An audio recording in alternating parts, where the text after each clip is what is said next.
राधा रमणे हरि। अच्छा ये बताइए आप कि आपको संस्कृत में कथा सुनना है कि हिंदी में?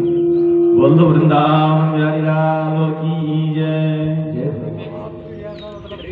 बोल दो वृंदावन बिहारी लाल की जय।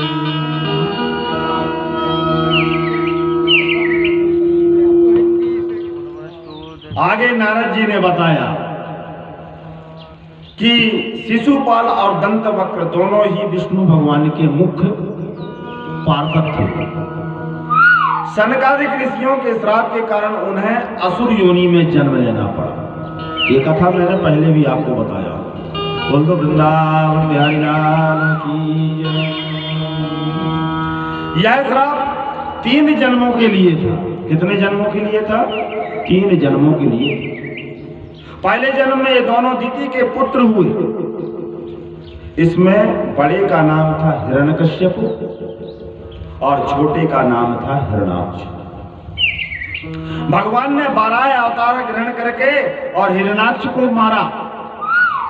हिरण्यकश्यप अपने विष्णु भक्त पुत्र प्रहलाद को मार डालना चाहा। प्रहलाद की रक्षा हेतु भगवान ने नरसिंह अवतार लिया और हिरण्यकश्यप का वध किया। दूसरे जन्म में ये ही दोनों विश्रवा मुनि द्वारा केकसी के गर्भ से पैदा हुए। उनके नाम थे रावण और कुंभकर्ण। क्या थे? रावण और कुंभकर्ण विश्रवा के पुत्र केकसी से उत्पन्न हुए थे। बोल दो वृंदावन बिहारी लाल की जय हो। इनका अंतिम जन्म शिशुपाल और दंतवक्र के रूप में होगा। भक्त प्रहलाद की कथा के बारे में पूछने पर नारद जी ने युधिष्ठिर को बताया कि जब भगवान ने 12 रूप धारण किए, 12 रूप धारण करके हिरण्याक्ष को मार डाला तो हिरण्यकश्यप रोष में आ गया। जल उठा कि मेरे भाई की मृत्यु विष्णु के द्वारा होगी और शोक संतप्त हो उठा। वह भगवान से तथा भगवान के प्रिय मनुष्यों से, देवताओं से द्वेष करने लगा। देवताओं से द्वेष करने लगा, भगवान से द्वेष करने लगा और उसके हृदय में बदला लेने की भावना भड़क गई कि मेरे भाई को मारने वाला विष्णु, मैं उससे बदला अवश्य लूंगा। बोल दो वृंदावन बिहारी लाल की जय हो। हिरण्यकश्यप ने दैत्यों से कहा कि मेरे शत्रुओं, मनुष्यों एवं देवताओं ने मेरे प्यारे भाई को विष्णु से मरवा डाला है। अतः तुम इनके धर्म कर्म से जाकर के और विध्वंस कर दो। जो भी पूजा पाठ यज्ञ हवन जो कर रहे हैं देवता ब्राह्मण लोगों ने, उनके यज्ञ को जाकर के और विध्वंस कर दो। और विध्वंस भर नहीं, मार भी डालो उनको। बोल दो वृंदावन बिहारी लाल की जय हो। दैत्यराज हिरण्यकश्यप की आज्ञा पा करके दैत्य वर्ग सज्जनों, ऋषि मुनियों एवं ब्राह्मणों को सताने लगे, उन्हें जा जाकर के मारने लगे। भाई की मृत्यु से शोक संतप्त अपने भतीजों एवं माता दिति को हिरण्यकश्यप ने समझाया और संतावना दी। क्या संतावना दी? हिरण्यकश्यप के माध्यम से भागवतकार ने जीवन के सत्य को एवं परमात्मा की अहेतुक कृपा को उजागर किया है। अपने परिवार के सदस्यों को संतावना देते हुए हिरण्यकश्यप कहता है, ध्यान दीजिए क्या कहता है। भूतानामापि सावासा कृपायनीव सुव्रते देवे नेत्रनीता मुन्निताना स्वयं कर्मे भी। देवी, जैसे प्याऊ पर बहुत से लोग इकट्ठे होते हैं, प्याऊ, ये गर्मी के समय में प्याऊ लगाई जाती है। जैसे प्याऊ में पानी पीने की जगह, प्याऊ माने पानी पीने की जगह, जैसे प्याऊ पर बहुत से लोग इकट्ठे हो जाते हैं, परंतु उनका मिलना जुलना थोड़ी देर के लिए होता है, वैसे ही अपने कर्मों के फेर से देववश, ध्यान दीजिए, जीव भी मिलते हैं और बिछुड़ते। अतएव मृत्यु के लिए शोक नहीं करना चाहिए। बोल दो वृंदावन बिहारी लाल की। फिर हिरण्यकश्यप ने कहा कि इस विषय में महात्मा लोग एक प्राचीन इतिहास कहा करते हैं। यह इतिहास क्या है? मरे हुए मनुष्य के संबंध के साथ यमराज की बातचीत। क्या है इतिहास? मरे हुए मनुष्य के साथ यमराज की बातचीत होती है। बोल दो वृंदावन बिहारी लाल। सुनिए, उसी निर्देश में सुयज्ञ नाम का एक बड़ा प्रतापी राजा, बड़ा प्रतापी यशस्वी राजा था। लड़ाई में शत्रुओं ने उसे मार डाला। उस राजा को लड़ाई में शत्रुओं ने मार डाला। सुयज्ञ के भाई बंधु एवं रानियां उनके छत बिछत शव को चारों ओर से घेर करके बैठ गई और विलाप करने लगी। क्या करने लगी? विलाप करने लगी, रोने लगी। बोल दो वृंदावन बिहारी लाल की। सुबह से शाम हो गया सच। रानियां मुर्दे के दाह संस्कार के लिए नहीं ले जाने देती थी। रानियां ये बोलती थी कि हम नहीं ले जाने देंगे। ऐसे अजीब स्थिति पड़ गई वहां। एवं रानियों का करुणा क्रंदन सुनकर स्वयं यमराज बालक के रूप में वहां आए। कौन आए? यमराज बालक के रूप में आए। बोल दो वृंदावन बिहारी लाल की। और उन्होंने उन लोगों से कहा, क्या कहा? बड़े आश्चर्य की बात है, तुम लोग तो मुझसे सयाने हो ना। यमराज रूपी बालक क्या कहा? तुम लोग तो मुझसे सयाने हो, बराबर लोगों का मरना जीना देखते हो। आज ही नहीं देख रहे हो, ये तो बराबर देखते आ रहे हो कि लोगों का मरना जीना ये तो क्रम चलता रहता है। जन्म लेना फिर मरना, जन्म लेना फिर मरना, ये क्रम तो चलता रहता है, प्राकृतिक चक्र है। बोल दो वृंदावन बिहारी लाल की। फिर भी तो मूड हो रहे हो। अरे यह मनुष्य जहां से आया था वहां चला गया। बालक रूपी यमराज क्या कहता है कि देवियों, ये मनुष्य जहां से आया था वहां चला गया। तुम्हें भी एक ना एक दिन वहीं जाना है। फिर झूठ मूठ इतना शोक करने की क्या आवश्यकता है? क्यों रो रहे हो? क्यों शोक कर रहे हो? मुझे देखो। बालक क्या कहता है? मुझे देखो, मैं तो बालक होते हुए भी निर्भय होकर घूम रहा हूं, मुझे कोई चिंता नहीं। क्योंकि हमारे पिता परम पिता सदैव हमारी रक्षा करता है। जिसने गर्भ में हमारी रक्षा की, वही इस जीवन में भी हमारी रक्षा करेगा। सा रक्षिता रक्षते यो ही ना गर्वे। अतएव देवियों, तुम विलाप करना छोड़ दो और परमात्मा में भरोसा रख शेष जीवन यात्रा पूरी करो। परमात्मा पे भरोसा रखो। सभी प्राणियों की मृत्यु अपने पूर्व जन्म के कर्म वासनाओं के आधार पर होती है, समय पर होती है। क्योंकि कर्मों के आधार पर सबसे पहले भाग्य का निर्माण होता है। क्या होता है? भाग्य का निर्माण होता है। और भाग्य को भोगने के लिए आयु निर्धारित होती है। बोल दो वृंदावन बिहारी लाल की। अरे कोई कारण होगा, अरे कोई कारण होगा, अरे कोई कारण होगा।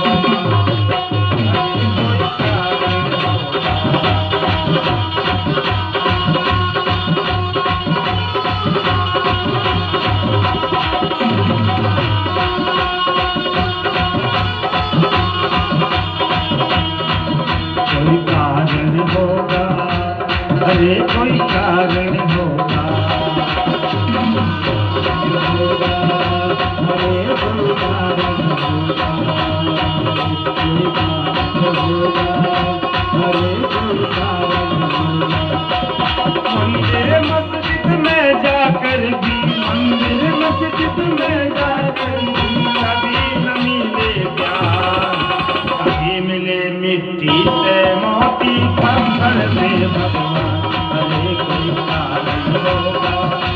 अरे कोई कारण होगा, अरे कोई कारण होगा, अरे कोई कारण होगा।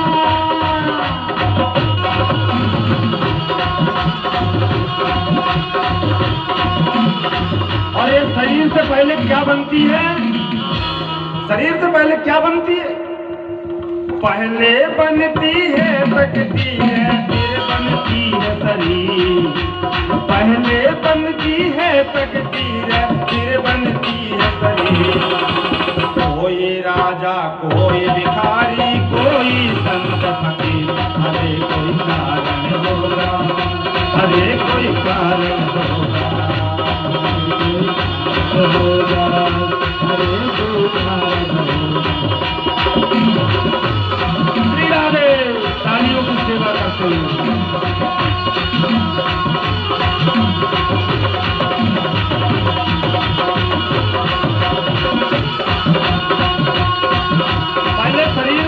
पहले तकदीर बनती है, फिर बाद में ये शरीर का निर्माण होता है।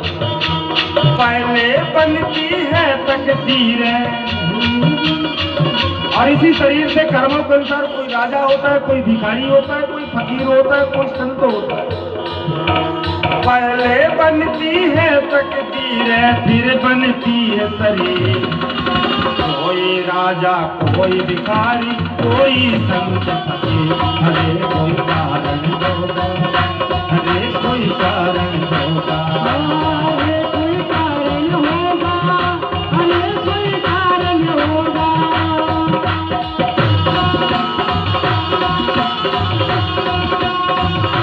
जय हो।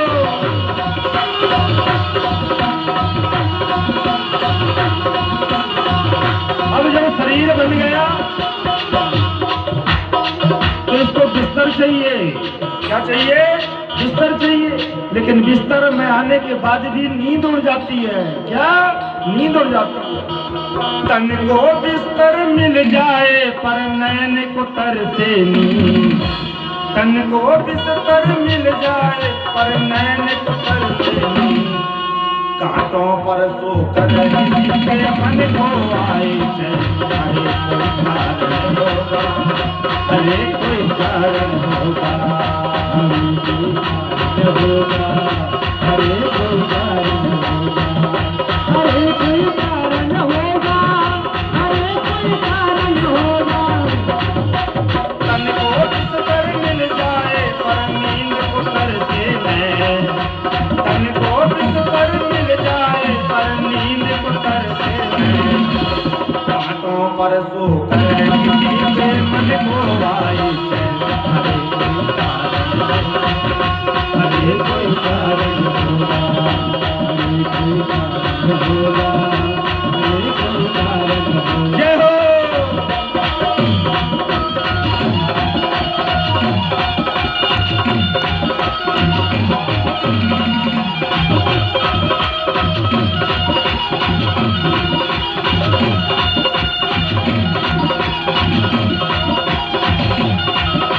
और जीवन में आने के बाद भी प्यासा, संतुष्टि ही नहीं होता जीव शरीर पाकर भी।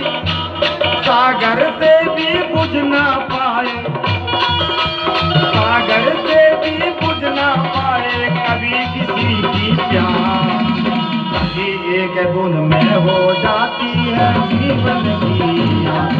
अरे कोई कारण होगा, अरे कोई कारण होगा, कोई कारण होगा, अरे कोई कारण होगा। अरे कोई कारण होगा, अरे कोई कारण होगा, अरे कोई कारण होगा, अरे कोई कारण। जय हो। तालियों की सेवा करते हो। उठाइए जरा अपने हाथों को, बजाइए तालियां।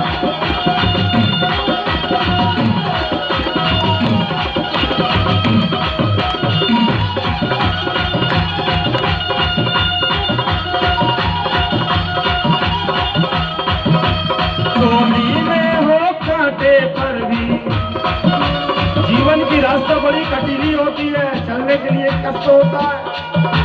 चोली में हो कांटे फिर भी कभी कहे घबराना।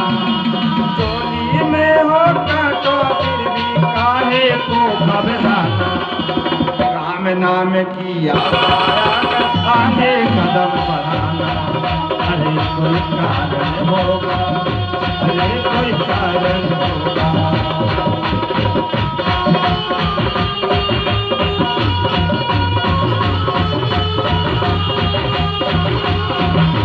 झोली में कांटे हो फिर भी, झोली में कांटे हो फिर भी काहे को घबराना। राम नाम के शरण में आकर आगे कदम बढ़ाना। अरे कोई कारण होगा, अरे कोई कारण होगा, अरे कोई कारण होगा, अरे कोई कारण जय हो तालियों की सेवा का। होगा, अरे कोई कारण होगा।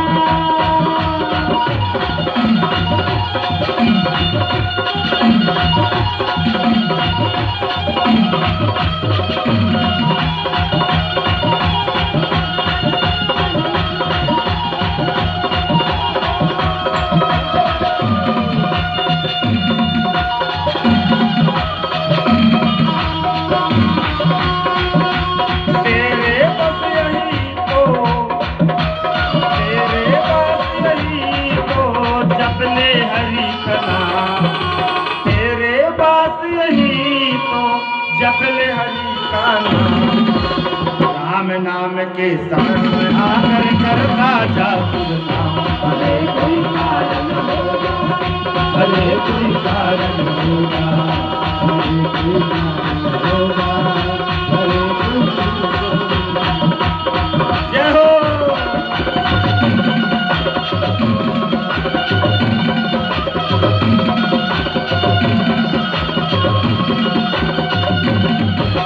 तेरे पास यही तो, तेरे पास यही तो जप ले हरि का नाम। राम नाम की शरण में आकर करता जा तुझ काम। अरे कोई कारण होगा, अरे कोई कारण होगा, अरे कोई कारण होगा, अरे कोई कारण होगा। जय हो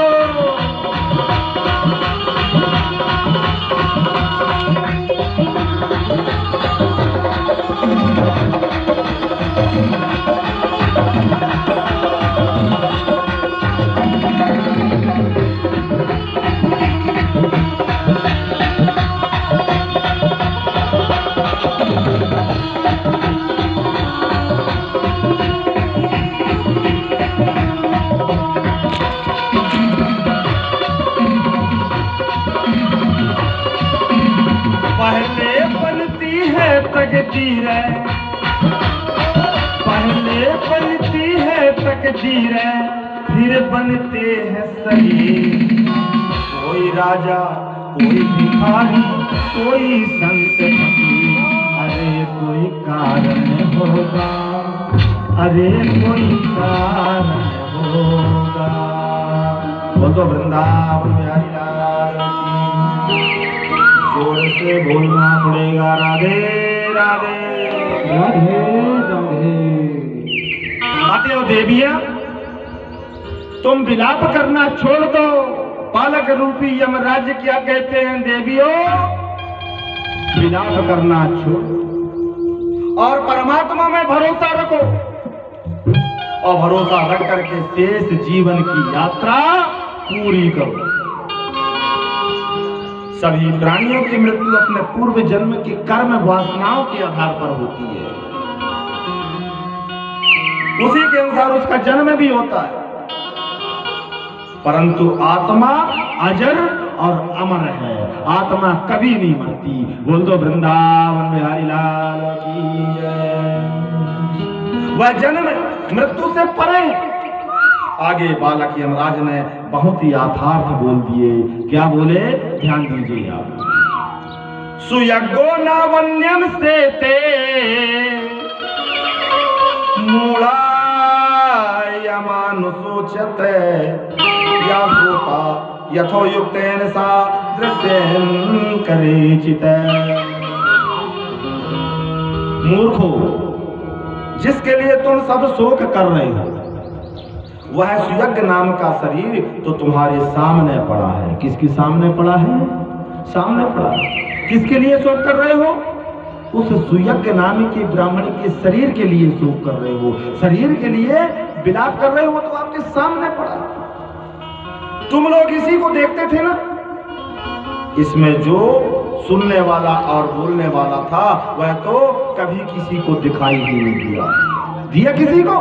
केवल शरीर को देखो ना, जो सुनने वाला और बोलने वाला है, कोई किसी को दिखाई दिया है?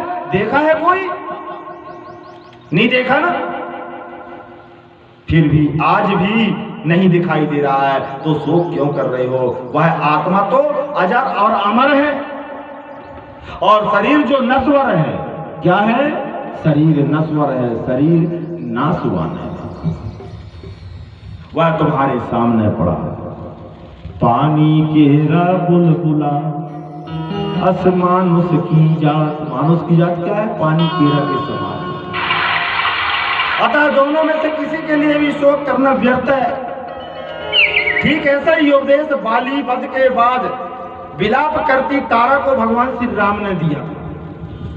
श्री राम कहते हैं, छिति जल पावको गगन समीरा, पंच रचित आति आधा में शरीरा।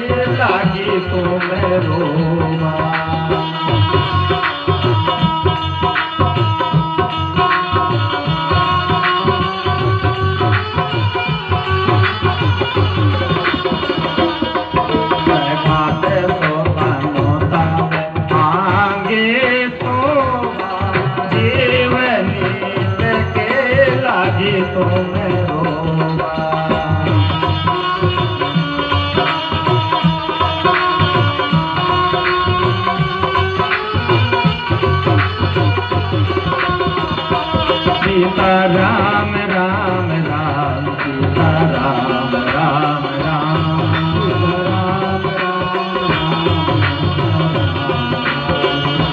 सीता राम राम राम सीता राम राम राम। तारा, यदि तुम बाली के शरीर के लिए रो रही हो तो वह शरीर तो तुम्हारे सामने पड़ा है। कहां पड़ा है?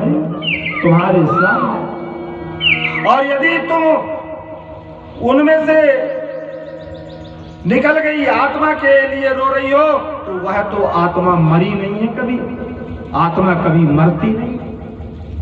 वह तो अजर है, वह तो अमर है, वह तो नित्य है। अतः दोनों में से किसी के लिए भी शोक करना उचित नहीं है। इस महान ज्ञान को सुन करके, समझ करके तारा शोक मुक्त हो जाती। भाई बोल दो वृंदावन बिहारी लाल की। जो मनुष्य शरीर की नश्वरता एवं आत्मा की अमरता को भली भांति समझकर तदनुरूप ही जीवन जीता है, वह जीवन में सभी शोकों से मुक्त रहता है। शास्त्रों का ज्ञान मनुष्य को निश्चिंत एवं विषाद रहित जीवन जीने के अमूल्य सूत्र देता है। सज्जनों, हिरण्यकश्यप की बातें सुनकर उनकी माता दीति एवं अनुज वधु ने शोक त्याग दिया और अपना चित्त परमात्मा में लगा लिया। बोल दो वृंदावन बिहारी लाल की जय हो। इसके बाद हिरण्यकश्यप ने यह विचार किया कि मैं अजर अमर बन जाऊं, तपस्या करूं जाकर के और पहले अजय अमर बनूं, इसके बाद विष्णु से मेरे भाई के मारने का बदला लूं। बोल दो वृंदावन बिहारी लाल की जय। जिससे कोई मेरा सामने खड़ा ना हो सके त्रिलोक में, इसके लिए वह मदराचल की घाटी में जाकर अत्यंत कठोर तप करने लगा हिरण्यकश्यप को। बोल दो वृंदावन बिहारी लाल की जय। बहुत दिनों तक तपस्या करने के बाद उसकी तपस्या की आग की धुएं के साथ सिर से निकलने लगी। इतनी कठोर तपस्या हो गई कि उसके शरीर से आग की धुआं निकलने लगी। क्या आग इतना तप गया वो तपस्या से, या भीषण आग चारों ओर फैल गई। उसके शरीर से आग निकली तपस्या और चारों ओर फैल गई वो आग, सभी लोगों को जलाने लगी। आग की इस लपटों से स्वर्ग के देवता भी जलने लगे। बोल दो वृंदावन बिहारी लाल की जय। देवता घबरा गए भैया, ब्रह्मा जी के पास गए। देवता घबरा करके बोले भगवान ब्रह्मा, ये क्या हो रहा है? हम तो ये आग के लपटों से जले जा रहे हैं। ब्रह्मा जी हिरण्यकश्यप के पास गए, बोले मेरा एक भक्त तपस्या कर रहा है, चिंता करने की कोई बात नहीं है, मैं अभी जाता हूं, उस भक्त को तपस्या से उठा देता हूं। बोल दो वृंदावन बिहारी लाल की जय। हिरण्यकश्यप के पास गए भगवान ब्रह्मा, उन्होंने उनसे समाधि से जगाया और वर मांगने को कहा। हिरण्यकश्यप ने कहा, मुझे ऐसा वर दीजिए प्रभु कि आपके बनाए हुए किसी भी प्राणी से मेरी मृत्यु ना हो। बाहर भीतर, दिन में रात्रि में, पृथ्वी आकाश में, अस्त्र से शस्त्र से मेरी मृत्यु न हो। मुझे दुनिया के सारे ऐश्वर्य प्राप्त हो जाए, मेरे को दुनिया के सारे सुख प्राप्त हो जाए। कनक कश्यप ने यह सुना, तप कर विधि बदली, सो विचार विधि होत ही दैत कठिन तप।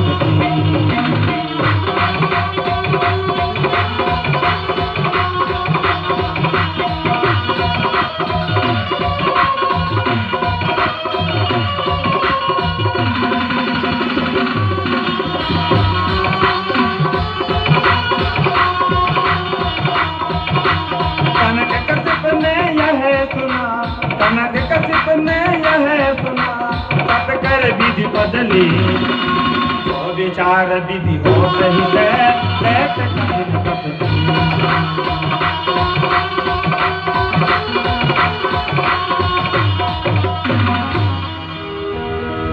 वरदान मांग लिया, वरदान दे दिए भगवान ब्रह्मा ने कि ऐसा ही होगा। ब्रह्मा जी ने ये सभी दुर्लभ वरदान हिरण्यकश्यप को दे दिए। भाई के मृत्यु का स्मरण, क्या स्मरण करो? वह भगवान से द्वेष करने लगा, भगवान से द्वेष करने लगा, वैर करने लगा भगवान। दुर्लभ वर पाता, वह महाशक्तिशाली एवं ऐश्वर्यवान हो गया। उसने तीनों लोगों को जीतकर अपने अधीन कर लिया। यह देवताओं सहित सभी स्वर्ग के प्राणियों पर घोर अत्याचार करने लगा। उसने होत भये ऐसा तहां, होत भये ऐसा तहां, नभ मही में उत्पात, मानव सुर मुनि नर सहित भयो त्रिलाख निवास।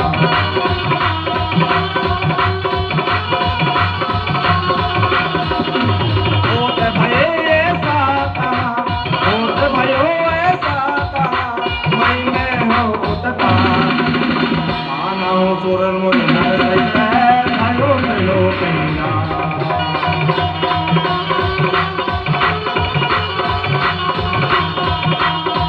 हिरण्यकश्यप के 4 पुत्र थे। विष्णु से द्वेष करने लगा और चारों त्रिलोकी में यो उत्पात मचाने लगा, अत्याचार मचाने लगा। हिरण्यकश्यप के 4 पुत्र थे, उनमें से प्रहलाद सबसे छोटे पुत्र थे, पर ये बहुत ही गुणज्ञ थे। हिरण्यकश्यप चाहता था कि उसका छोटा पुत्र प्रहलाद भी उसके ही पद चिन्हों पर चले एवं तीनों लोगों में उसी के अनुसार अत्याचार दुराचार करे, अपना स्वयं प्रभुत्व स्थापित करे, परमात्मा की सत्ता को नकारे। इसी उद्देश्य से उन्होंने दैत्य गुरु शुक्राचार्य के पुत्र संड और अपमर्ग को प्रहलाद को पढ़ाने के लिए नियुक्त किया कि प्रहलाद को पाठशाला में ले जाकर के पढ़ाया जाए। क्या पढ़ाया जाए? बोल दो वृंदावन बिहारी लाल की जय। प्रहलाद तो परम प्रभु भक्त थे।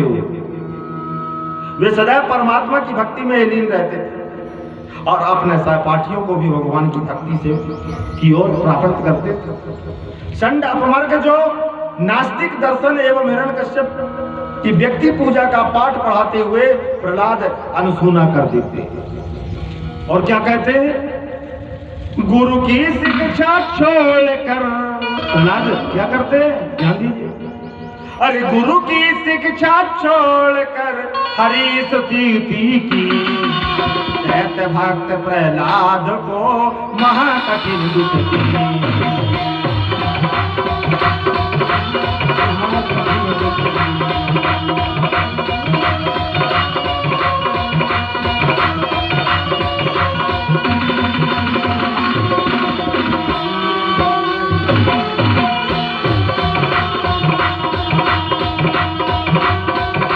प्रहलाद तो प्रभु भक्त थे, परमात्मा भक्त थे प्रहलाद। एक दिन जब पाठशाला से पढ़ करके राज्यसभा में आते हैं, भगवान के भक्त थे प्रहलाद। हिरण्यकश्यप ने पूछा, बेटा आज पाठशाला में क्या पढ़ के आए हो? तो उन्होंने तुलसीदास जी की बताई हुई नवधा भक्ति बताने लगते हैं। कहते हमने आज पाठशाला में ये पढ़ के आए। हिरण्यकश्यप बहुत क्रोधित तो होता है। अरे गुरु की शिक्षा छोड़कर, गुरु की शिक्षा छोड़कर हरि स्तुति की, कहते भक्त प्रहलाद को महाकठिन दुख की।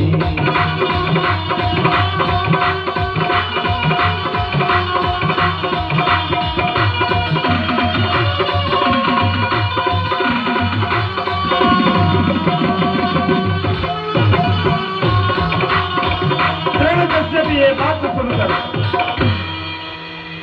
भगवान की स्तुति को सुनकर, भगवान की स्तुति प्रहलाद के मुख में सुनकर हिरण्यकश्यप ने क्रोध से आग बबूला हो गया। आग बबूला होकर के तलवार हाथ में ले लिया और लेकर प्रहलाद का वध करने का निश्चय किया और प्रहलाद से कहा कि अब बता, कहां है तेरा भगवान? कहां है तेरा भगवान? देखते हैं कौन बचाता है तेरे को आज। तेरे को काल से यदि तुम्हारा भगवान सब जगह है तो इस खंबे में क्या दिखाई देता है भगवान? सभा माध्य प्रहलाद पार, सभा माध्य प्रहलाद पर करके कोप महान, मारन को ठाड़े कराल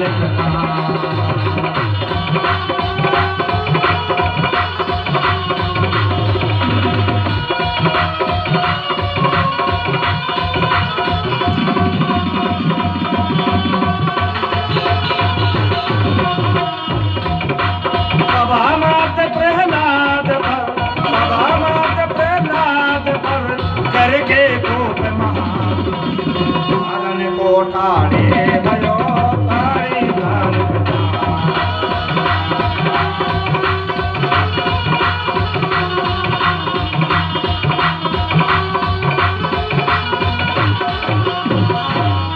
ये खम्बे में है, इसमें तेरा भगवान दिखाई देता है। कहाँ की वे? कहा वो तो सर्वत्र है, सभी जगह मेरे भगवान विराजमान है। कहाँ नहीं है वो भगवान? हरि व्यापक सर्वत्र समाना, प्रेम ते प्रगट हो ये मैं जाना।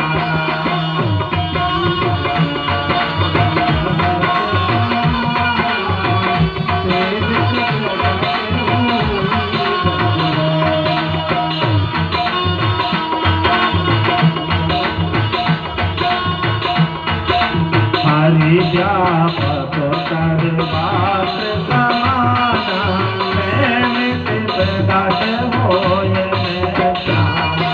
हरि व्यापक सर्वत्र समाना, प्रेम ते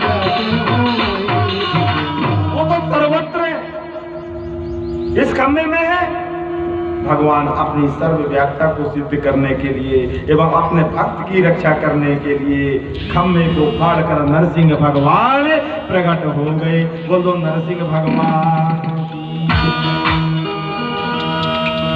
उन्होंने हिरण्यकश्यप को अपनी गोद में लिटाकर अपने नाखूनों से उसका चीर कर उसका वध कर दिया। बोलो वृंदावन बिहारी लाल की जय। महाकुपित है नरहरि, अरे महाकुपित है नरहरि, चारों ओर निहार, असुर उदर निज नकान ते क्षण में डारो।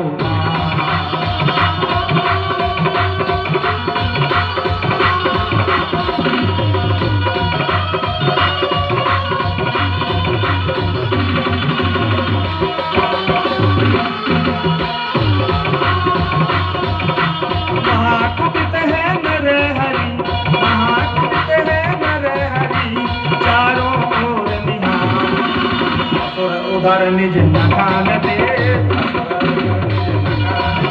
क्षण में डारो।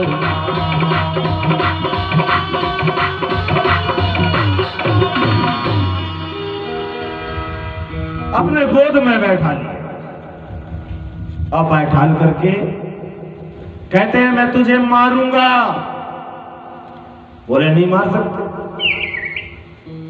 मैं ब्रह्मा के बनाए हुए सृष्टि में किसी भी अस्त्र शस्त्र से मुझे नहीं मार सकते, क्योंकि मुझे ब्रह्मा जी का वरदान है। अरे बोले मुझे ब्रह्मा थोड़ी बनाते हैं, मैं तो ब्रह्मा को बनाता हूं। मैं कौन हूं?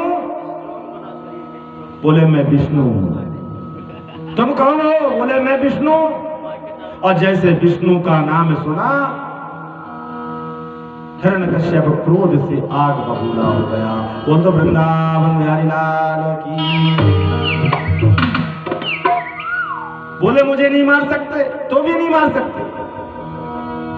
मैं तो ना, मेरे को ब्रह्मा जी से वरदान है कि मैं ना अंदर मरूं ना बाहर मरूं। क्या? ना मैं अंदर मरूं और ना मैं बाहर मरूं। अरे भैया हिरण्यकश्यप देखो, इस समय तुम कहां हो? अंदर हो कि बाहर हो? तुम ही फैसला बताओ इसकी। बोले इस समय तो ना मैं अंदर हूं और ना बाहर हूं। आपने मुझे दरवाजे के देहली पे रखे हो। कहां? देहली पे रखे हो। इसके बाद भी मुझे नहीं मार सकते, इसके बाद भी मुझे नहीं मार सकते तुम, क्योंकि ना मैं रात में मरूं ना दिन में मरूं। बोले ये क्या रात लगता है आपको कि दिन लगता है? बोले ये तो बिल्कुल रात भी नहीं है और ना दिन है, संध्या का समय है। कौन सा समय है?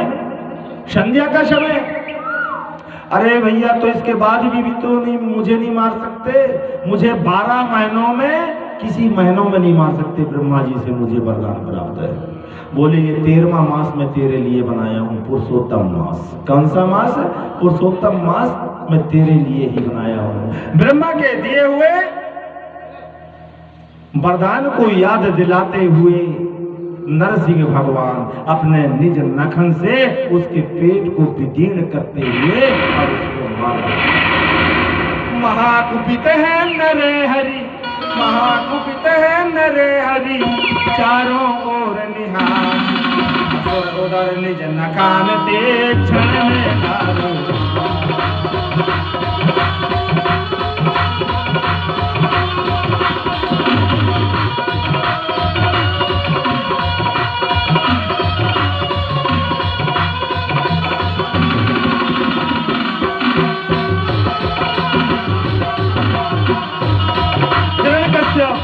के मृत्यु के बाद चारों तरफ जय जयकार होने लगी। हिरण्यकश्यप प्रहलाद के आख्यान से हमें यह शिक्षा मिलती है सज्जनों, कि राजा शासक यदि कुमार्ग पर चलता है एवं लोक में भागवत सत्ता के विरुद्ध कर्म करता है, तो परिवार जनों का विशेषकर उसके पुत्र का यह कर्तव्य है कि वह पिता के ऐसे कृत्यों का विनम्रता पूर्वक विरोध करे। जैसे हिरण्यकश्यप ने अधर्म करता था, उसका खुल करके प्रहलाद ने विरोध किया। एवं राज्य में सुराज्य स्थापित करें एवं राजा को सुमार्ग पर चलने हेतु प्रेरित करें। भले ही इस कर्म से उसे कितने भी तकलीफों का सामना करना पड़े, विरोध का सामना करना पड़े। प्रहलाद ने अपने जीवन को दांव पर लगाकर राज्य में सुशासन स्थापित हेतु लगातार प्रयत्न किया उसने। उनके इस कार्य में भगवान ने उनकी मदद भी की। क्या की? मदद की। बोल दो वृंदावन में जय हो। नीति शास्त्र में होते हैं, नीति शास्त्र में होते हैं शास्त्र मित्र का भेद। समदर्शी प्रहलाद को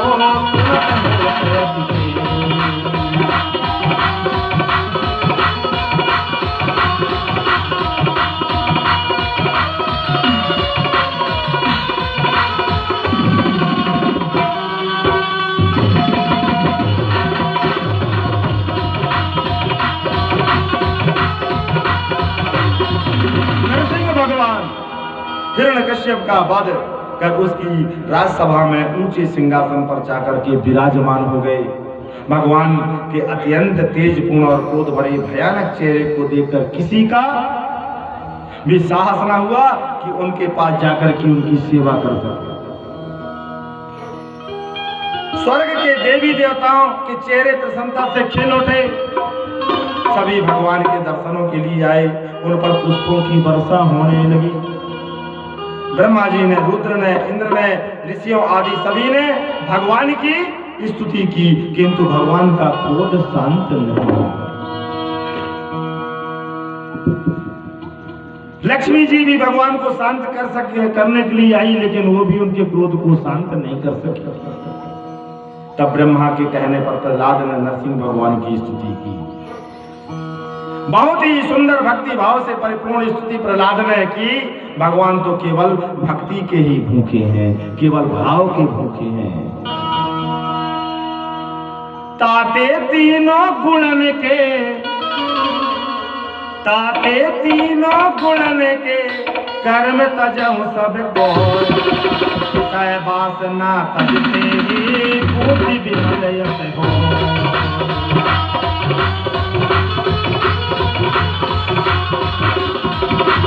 ताते तीनों गुणन के, ताते तीनों गुणन के कर्म तजहु सब को। वासना तजते ही बुद्धि विमलयत हो।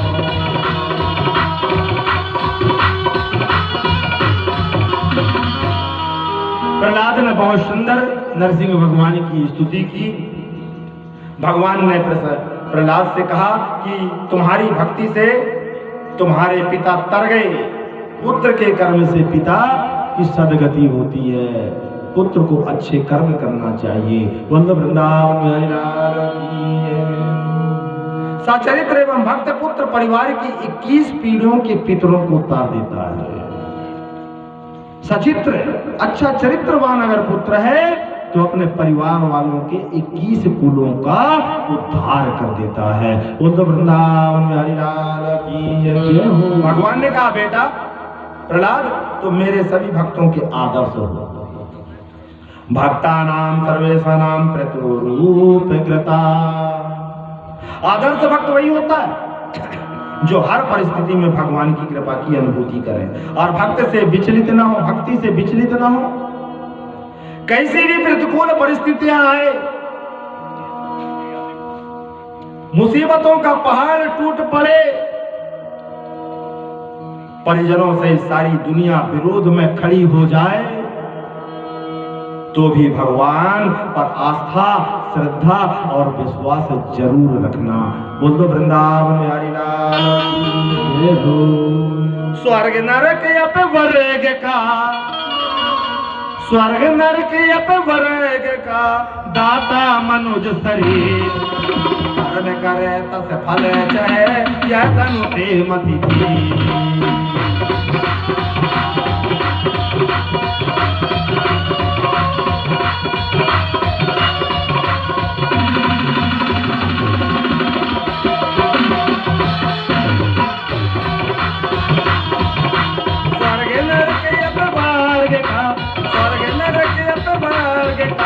दाता मनुज शरीर। तस फल लहे यह बंदे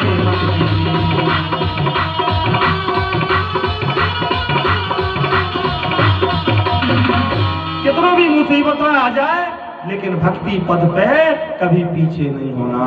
बोल दो वृंदावन बिहारी लाल। प्रहलाद के जीवन में कितने मुसीबत आए, कभी पीछे हटे हो? पीछे नहीं हटे। संसार में केवल ब्रह्म ही है, एक ही ब्रह्मा द्वितीय नास्ति, केवल ब्रह्म है। बोल दो वृंदावन बिहारी लाल की जय हो। जब अंतिम मोड़ पे पहुंच जाता है भक्त, तो उसको बचाने के लिए परमात्मा को आना पड़ता है। किसको आना पड़ता है? परमात्मा को आना पड़ता है। बोल दो वृंदावन बिहारी लाल की जय। एक सच्चे भक्त को प्रहलाद के जीवन चरित्र से शिक्षा लेना चाहिए। आज तो लोग जीवन में थोड़ी सी ही प्रतिकूलता दिखी, विषम परिस्थिति के आ जाने पर भगवान को कोसने लगते हैं, भगवान को गाली देने लगते हैं कि भगवान ये कैसे आ गए, और भक्ति पद से विचलित हो जाते हैं। इसलिए भगवान ने प्रहलाद को परम आदर्श भक्त कहा। प्रहलाद जैसे दृढ़ भक्त साधना व्यक्ति में हो जाए तो आज भी भगवान ऐसे भक्त की रक्षा करने के लिए दौड़ते हैं। क्या करते हैं? दौड़ते हैं। बोल दो वृंदावन बिहारी लाल की जय। भगवान के कहने पर प्रहलाद ने राजपद स्वीकार किया और सुखपूर्वक 1000 वर्ष तक आदर्श शासन चलाया। बोल दो वृंदावन बिहारी लाल की जय। इसके बाद स्त्री धर्म का वर्णन है। स्त्रियों को कैसे धर्म का पालन करना चाहिए। स्त्री धर्म का बहुत सुंदर वर्णन है। स्त्री परिवार की धुरी होती है। क्या होती है? धुरी होती है। उसके धर्म एवं आचरण पर ही परिवार की सुख शांति और प्रगति निर्भर करती है। स्त्री धर्म के बारे में भागवतकार लिखते हैं। क्या लिखते हैं? ध्यान दीजिए। स्त्रियाणां च पति देवानां तक्षो श्रूयोसु अनुकूलता तदन्धो मृतिस्य नित्यं तद्व्रतस्य परायण। अर्थात क्या लिखते हैं? पति की सेवा करना, उसके अनुकूल रहना, पति के संबंधियों को प्रसन्न रखना और सर्वदा पति के नियमों की रक्षा करना, ये पति को ही ईश्वर मानने वाली पतिव्रता स्त्रियों का धर्म है। एक धार में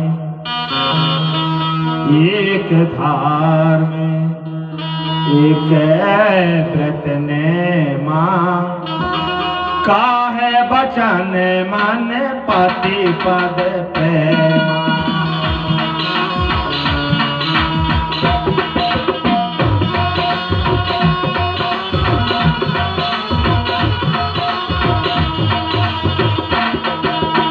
एक धार में एक व्रत ने मां काहे बचन मन पति पद प्रेम।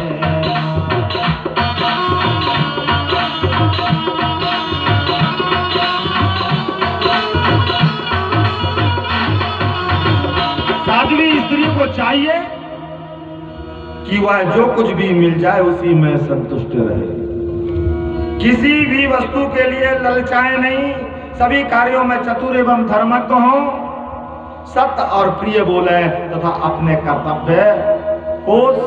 कर्तव्य से सावधान रहे और सावधान होकर पति को परमेश्वर माने। बोल दो वृंदावन बिहारी लाल की जय हो। सज्जनों, इसके बाद ब्रह्मचर्य आश्रम का उल्लेख आता है। विद्यार्थियों के लिए ब्रह्मचर्य की महत्ता प्रतिपादित की गई है। आगे गृहस्थ धर्म का वर्णन है। गृहस्थ को सदाचारी होना चाहिए, हमेशा सत्य बोलना चाहिए, सदाचारी होना चाहिए, अच्छा आचरण होना चाहिए। बोल दो वृंदावन बिहारी लाल की जय। मनुष्य जो भी अर्जित करता है उसमें समाज का भी भाग है। प्राकृतिक संसाधनों के द्वारा अर्जित संपत्ति पर किसी एक का अधिकार नहीं हो सकता। वह सब आयुष निर्मित है, अतः उसका उपयोग समाज के कमजोर वर्ग के उत्थान के लिए करना चाहिए। बोलो वृंदावन हरि लाल की। इतनी सुंदर श्रेष्ठ विचारधारा दुनिया में और किसी ग्रंथ में नहीं मिलेगी, सिर्फ भागवत में ही मिलती है। इसलिए भागवत मानव कल्याण का महान ग्रंथ है। क्या है? महान ग्रंथ है। भागवत का कथन है। क्या कथन है? ध्यान दीजिए। यावत श्रीमेष जठरम तावत स्वयं ही देहिनाम अधिकम योऽभिमानेत सा कृष्णोदन्नमासति। मनुष्य का अधिकार केवल उतने ही धन पर है जितने से उसकी भूख मिट जाए। कितने धन पर है? जितने से उसके पेट की भूख मिट जाए। बकाया धन समाज में धर्म में खर्च करने का है। दान करो पाताल में, दान करो पाताल में प्रकट होए आकाश। आदि दूबी नहीं दबे कस्तूरी की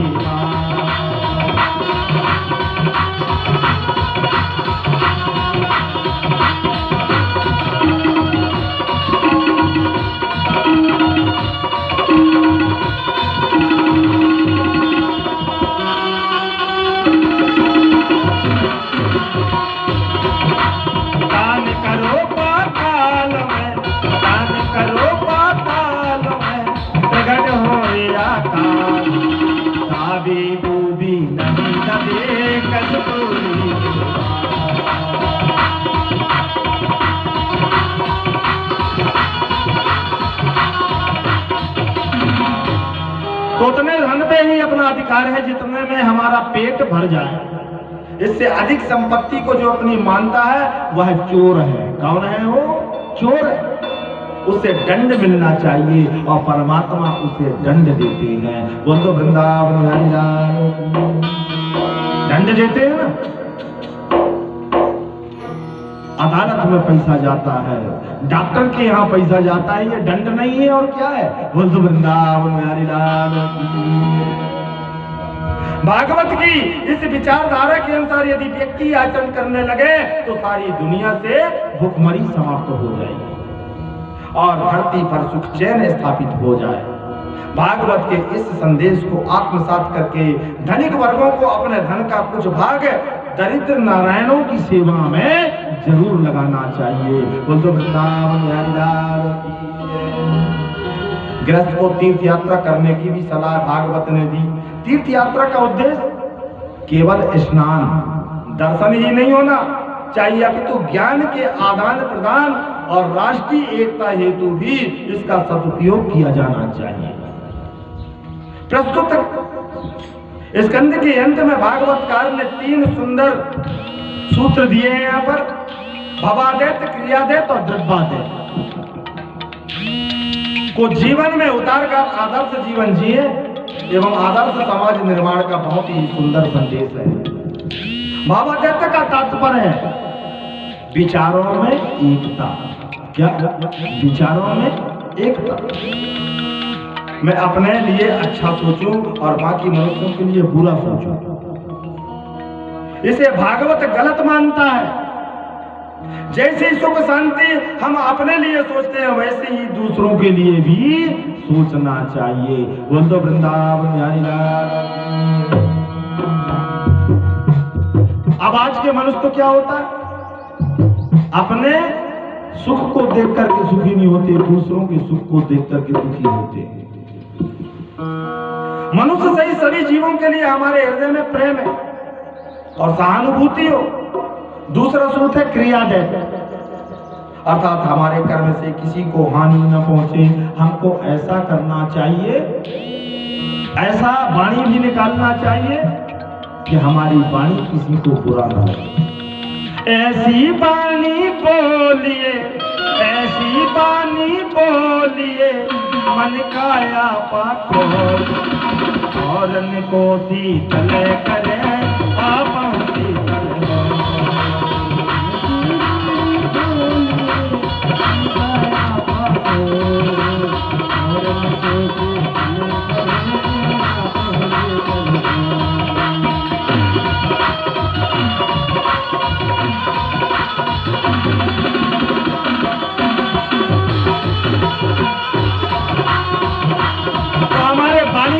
किसी को तकलीफ ना पहुंचे, ऐसे वाणी का प्रयोग करना चाहिए।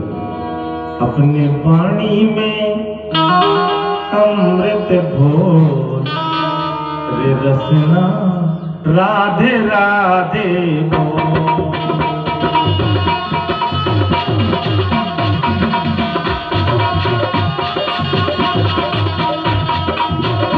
अपनी वाणी में अमृत घोर राधे राधे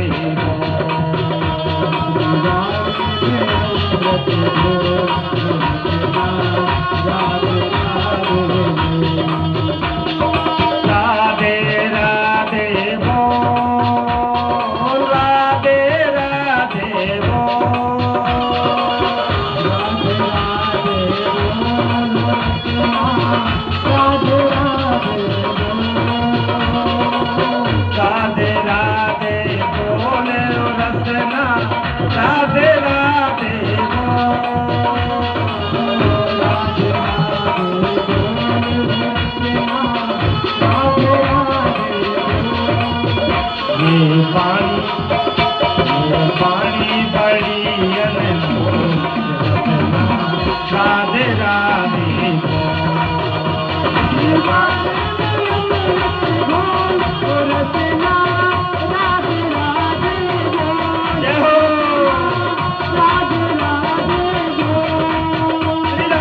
तालियों की सेवा करते हुए बताइए जरा अपने हाथों को बजाइए तालियां।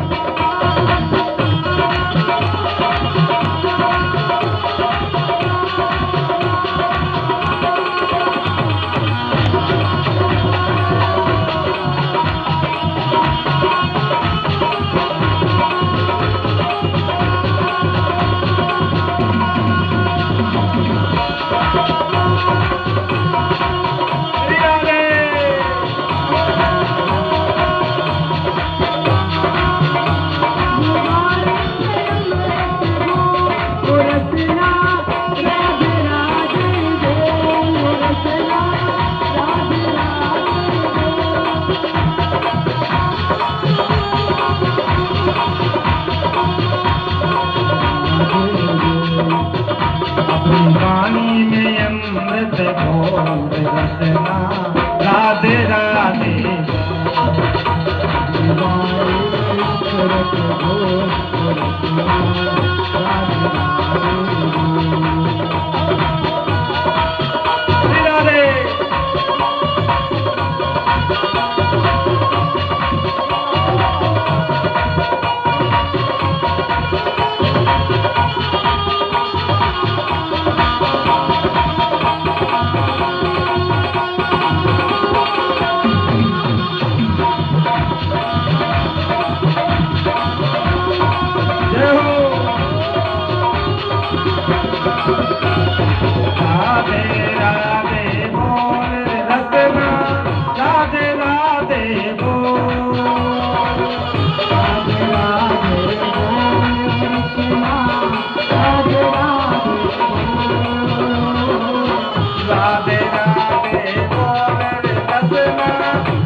अमृत को रत्ना